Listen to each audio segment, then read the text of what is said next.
Good morning to all. I would like to start by thanking the Milken Institute, all those involved in organizing this event, and personally to Michael Milken for making this event possible.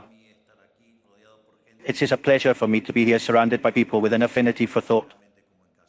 That makes me feel truly at home. I want to start by reflecting on this week's parallel, whose topic is very interesting. The Torah tells us that before being slaves to the Egyptians, the Hebrews were free men employed to do work. Then they were subject to what was known as paying taxes. Only then were they finally forced to do forced work, without any freedom or personal gain. What moved them as a free and voluntary relationship ended up as a regime of 400 years of the most abject slavery that would come to an end with the rebellion that Moses initiated. This story reminds us of how seductive it is for the state to advance on individual freedom, and that oppression can start subtly and end in slavery before we realize it. Therefore, it is essential to have a high guard and identify and abort the state's extra limitations before they develop into an irreversible point. Less than a year ago, in May, I exhibited in Los Angeles, in another form of this house, what I called my urge to capitalism. Surely some of you were present, if you remember.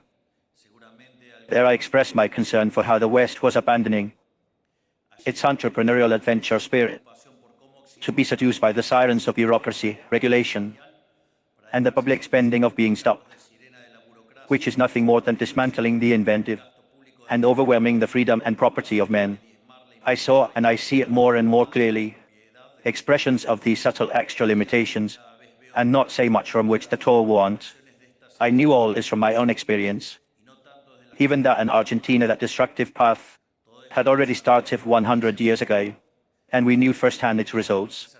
That is why I said to you that we Argentinians were sort of prophets of an apocalyptic future, and that both Argentina and the rest of the nations that were turning their heads to the precipice had to rectify the path in a drastic way to meet the city of freedom, which is nothing more than the civilizing soul that brings prosperity and progress. Today we live in undeniable times of change. Literally, we are gathered here in Washington to witness the takeover of President Trump in what represents a milestone in our global crusade for freedom and the clearest evidence that a new era is beginning. We want to be the protagonists of this change of era.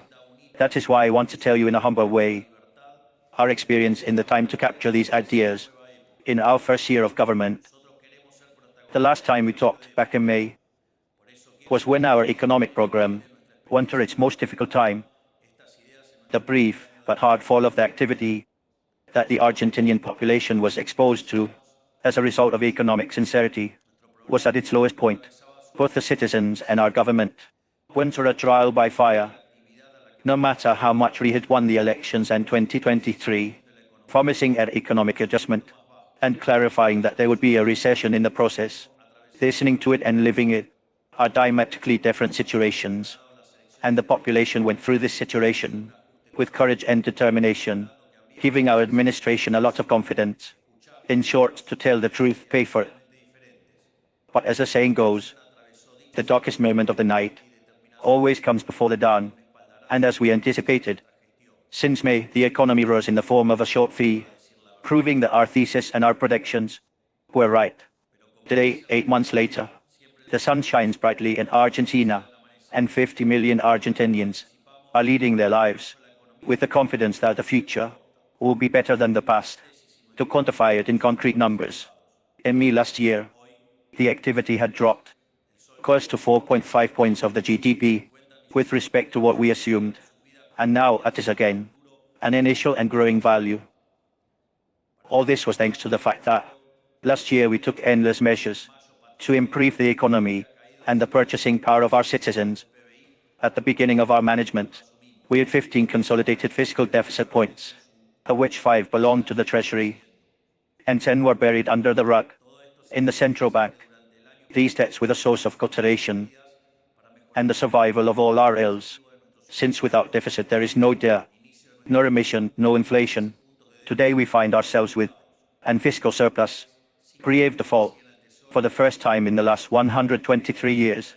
This was thanks to being the greatest government in the history of humanity and applying a tourniquet to the monetary mission until it went to zero, where the great architect of that work is here. Who is my great minister? The best minister of economy in the world, Mr. President. In the same line, at the beginning of our management, the inflation rate was rising at a rate of 17,000% annualized in the wholesale index. Today, the same index is 0.8% for the month of December, which annualized gives 10% and continues to go down. That is, we lowered the inflation rate 1,700 times, and we are getting closer and closer to the fact that it is only about memory. In short, we proved that inflation is always a monetary phenomenon.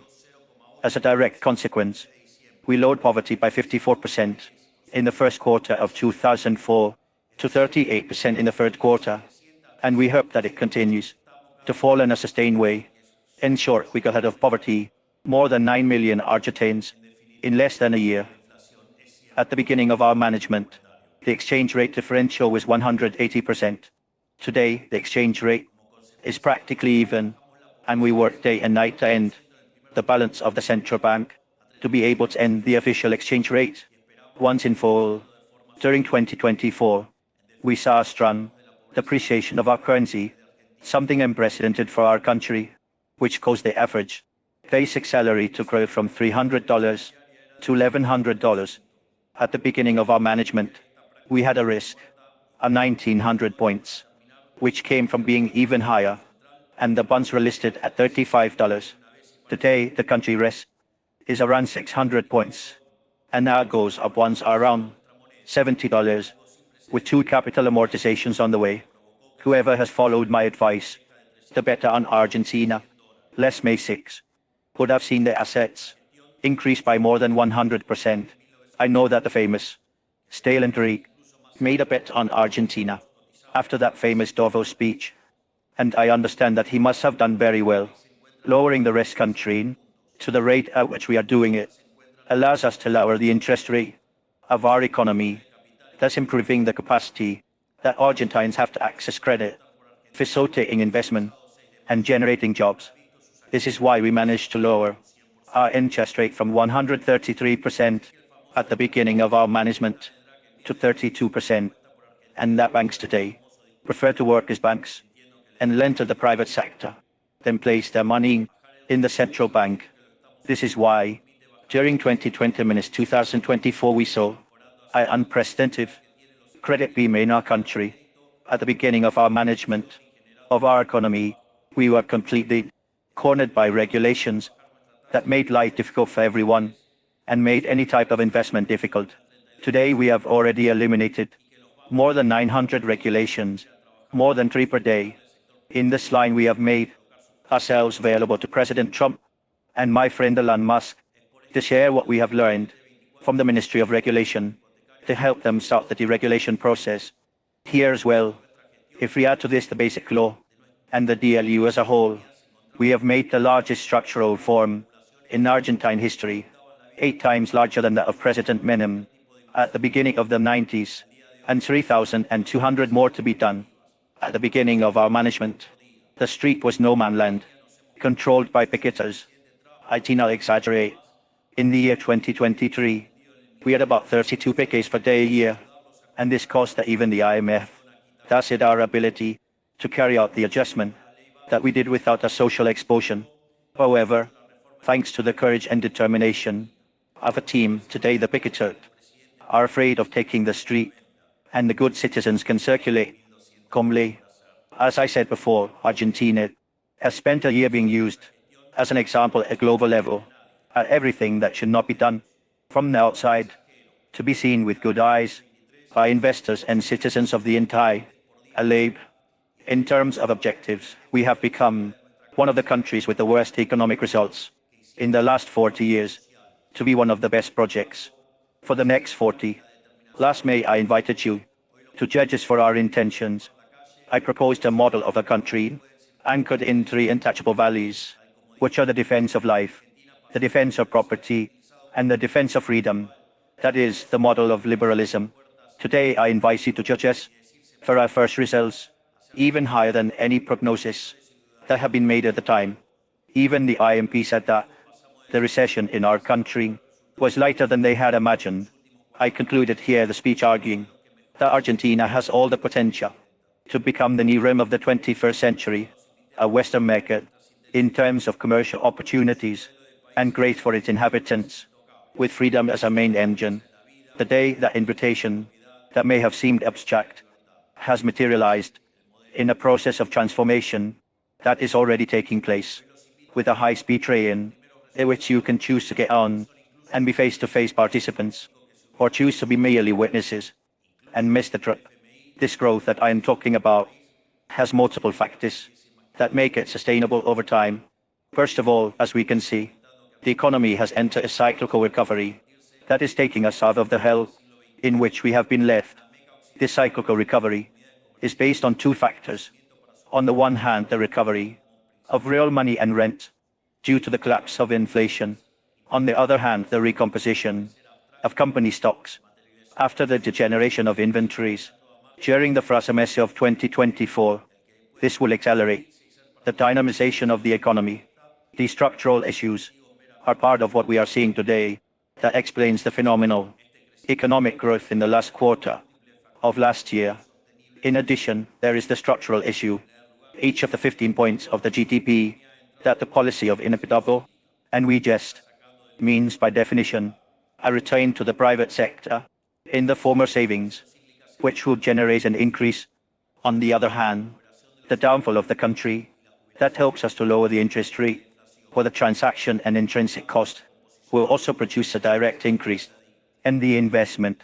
In addition, a third factor is added, which is the downfall of the imposition, either by the elimination of inflationary tax, as I mentioned, or by the reduction of taxes that we have already started and would deepen during 2025. We are working on a structural tax reform that will reduce 90% of the national taxes and will return to the province the positive autonomy that they should never have lost.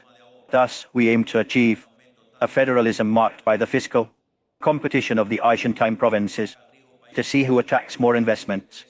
The fourth phase, on which the growth process that we will see this year has to do with monetary issues, the convergence of the type of parallel exchange to the official exchange that we have been seeing for months, which is a completely unrelated fact in history, because we are used to seeing how the official goes up to look for the value of the parallel and not vice versa. It brings us closer every day, 1 centimeter more to the definitive exit of the official exchange rate, a relic that should never have existed, and that this year we will end once and for all. For this, we are working on different alternatives to give the definitive solution to the problem in the central bank stocks, either through a new program with the monetary fund or through agreements with private investors. On top of all this, to be able to end the closing process of the central bank that we have promised, and that will end inflation forever.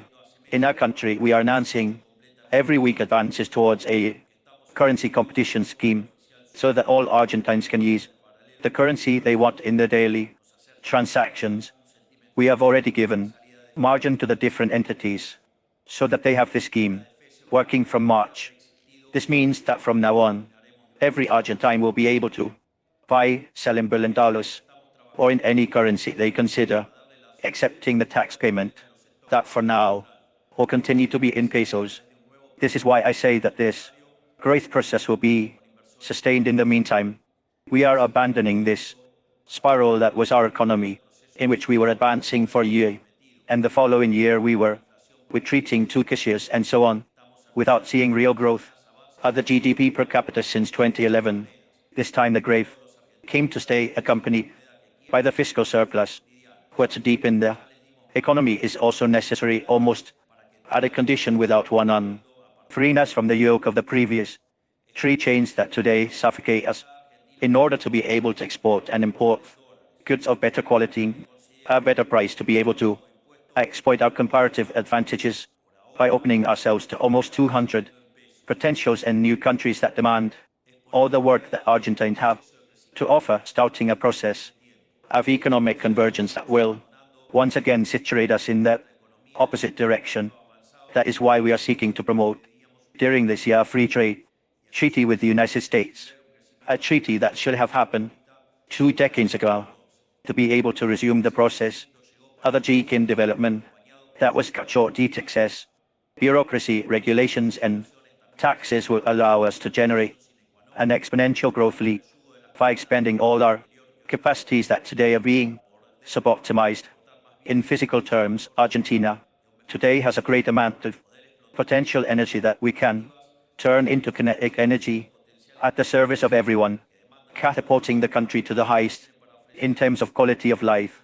I say potential energy because today we have a rich string of lithium, silver, gold, copper, and uranium, minerals of the global economy, meets and that by decision, at excursion, diversion, and lack of long-term versions, we have resisted to exploit.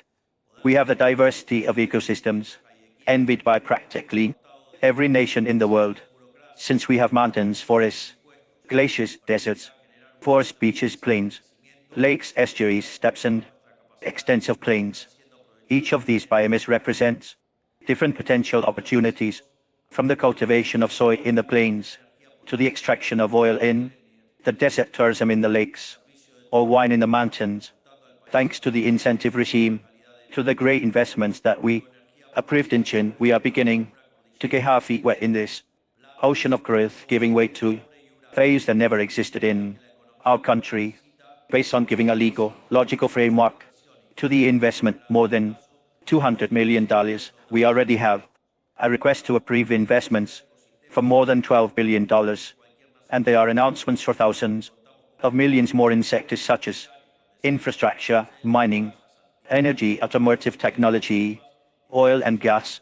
That is, we already have a preview of how our new low-tariff regime will work. All these great investments will result in immeasurable boom because, as well as generating new direct employment, they demand goods and services that already exist in the world, generating thousands of jobs without direct and improving the productivity of all of them. In addition, the investments will not only improve the productive matrix of that SAT, given that they work on key and large-scale sectors, that they also work as an injection, a stairway in our economy, bringing us back to a place that we should never have abandoned. If all this were not enough, Argentina also has human capital at the highest level, spending almost a century living in a tributary how made us learn how to get water out of rocks, which led us to have the greatest number of technological unicorns per capita in the region. In addition, we have hundreds of thousands of Argentines distributed around the planet, working in charge of business leaders, either in Europe, Silicon Valley, or in the Middle East, eager to rebuild the country that they were born in. We are also betting on being the pioneer of new industries, such as artificial intelligence. Even that we have vast desert land extensions at low temperatures, both advantageous conditions to set up computers and large-scale servers. Not only that, but since we believe that the current energy production capacity is probably not enough, we are advancing in the development of medium-sized nuclear reactors that allow us to develop efficient, safe and clean energy in a scalable way, allowing us to spread this knowledge all over the world with the use of these technologies. If Argentina is at the forefront of the return to nuclear optimism, each of these perspectives works like a small breath that feeds a flame of grit, which began to burn and will continue to grow with the low taxes of the world. And if we manage to achieve all this in a single year, with all the political apparatus and traditional media against us, and despite having only 15% of the deputies and 10% of the senators, imagine what we are capable of. As energy freedom begins to have a tangible effect on society. In fact, imagine what we are capable of if the germ of equality and undeniable growth begins to be infected with our case study as an example. The workers on duty will no longer have arguments to oppose the overwhelming results of reality. May Argentina go well is beneficial for On the one hand, because the global trade framework will become more complex, strengthening all actors involved in the process.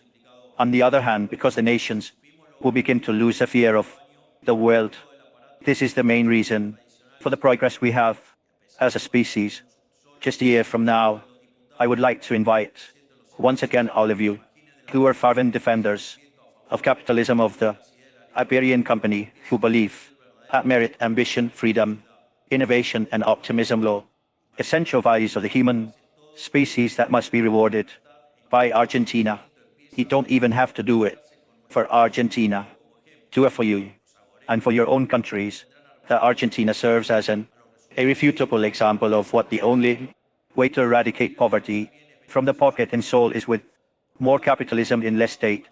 And if your compatriots decide to cover the sun with their hands, know that you can always find in Argentina a home for all those who are willing to build our land and write a new chapter in the history of progress represented by the West. Have a very good day. May God bless you and may the force of heaven be with you. Long live the Iberian army. I'm getting stronger and stronger. I'm taking freedom. I'm trying to change my fate. It's the Lion's March.